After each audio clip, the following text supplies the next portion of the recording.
Rahul, to you first. The Prime Minister says, as far as the Congress manifesto is concerned, someone please tell me, our manifestos of political parties a mere showpiece? This is the work of the media to read the manifesto of every political party. I was waiting for 10 days for the media to comment on it. I had said on the first day that after seeing the manifesto, I felt like it had the stamp of the Muslim League. I thought the media will be shocked, but they started presenting whatever was presented by the Congress. Then I thought this seems to be a big scam of the ecosystem.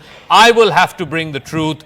I waited for 10 days that the evils of this manifesto would be brought out by someone or the other, because if it is brought out in an unbiased manner, it is good. Finally, I was forced to bring out these truths. He says he is convinced that after seeing the Congress manifesto, not only is there an imprint of the Muslim League, that he's convinced that the Congress is hell-bent on taking away reservations from OBCs and giving it to Muslims. How much truth is there in what the Prime Minister is saying?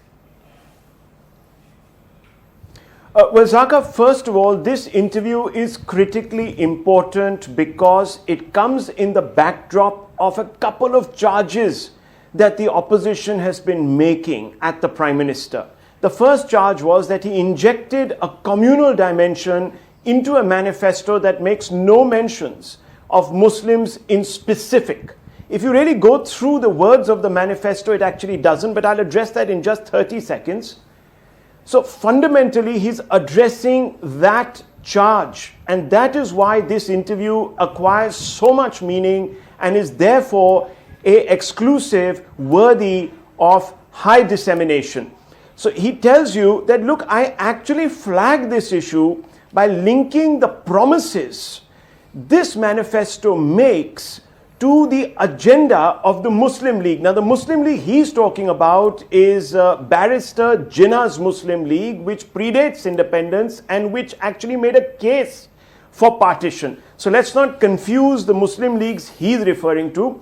And he says, look, people didn't get it. The media didn't sort of pick up what I was actually trying to drive at. And therefore, after the first phase, I had to do it. I didn't do it just because the first phase turnout was not up to my expectations, which is a charge that has been made by the opposition.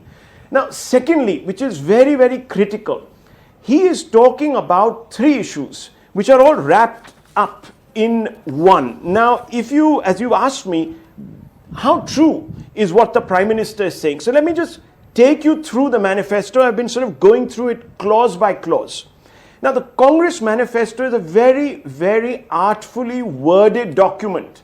You will not see binaries in it when you read it at a go. So when you open the manifesto, it has very high sounding, morality driven promises. And you will say, wow, this is really a liberal document which addresses a lot of concerns that people have in different ethnographies in this country and geographies.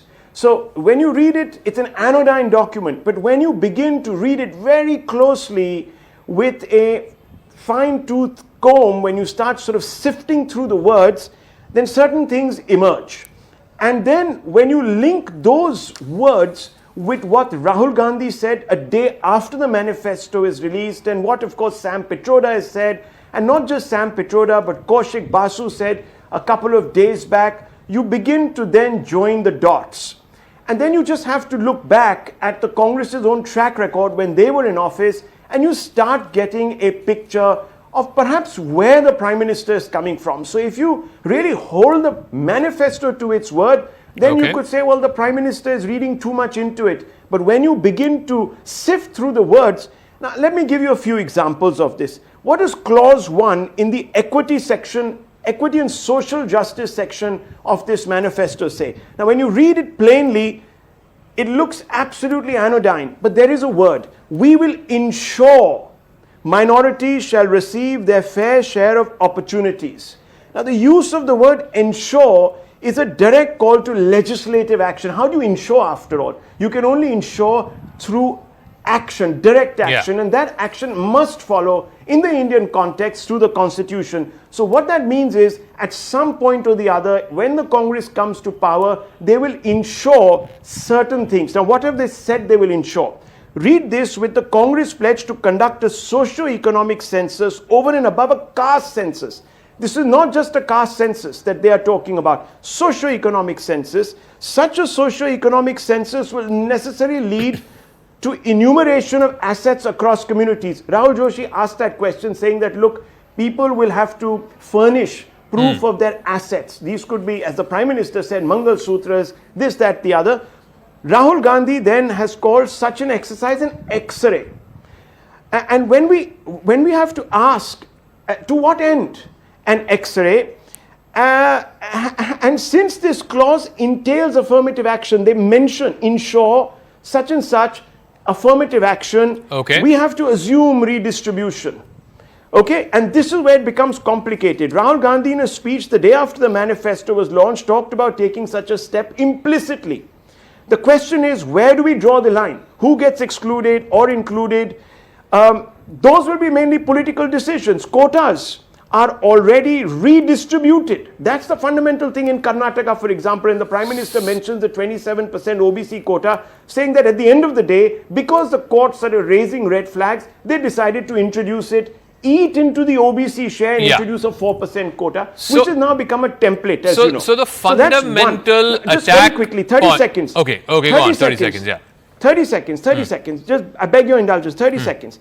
Then you look at another clause, Clause 8, will encourage reform of personal laws through participation and consent of communities. This is very interesting because this directly hits at what the Prime Minister has been saying. This is a Muslim manifesto, i.e., people will continue to have or be differentiated by the Indian law in the manner in which they practice their personal laws and customs, which creates an architecture of separatism, call it that. Then you have, of course, very importantly, Clause 23. The Congress will establish a diversity commission. Pay attention, diversity commission to measure, monitor, promote diversity in public and private employment and education. Private and public, education and employment. The Congress had, during the UPA years, established an Equal Opportunities Commission, and I'm not going to sort of detail what that Equal Opportunities Commission was actually advocating, but if you read it, strengthening of the Waqf Act, and most importantly, they even said, we will undertake delimitation in such a way that parliamentary constituencies, even with a few Muslims, even if they have a predominance of SCs and STs, will not be reserved for SCs and STs if they are Muslims. So again, this is where the Prime Minister is sort of joining the dots and speaking.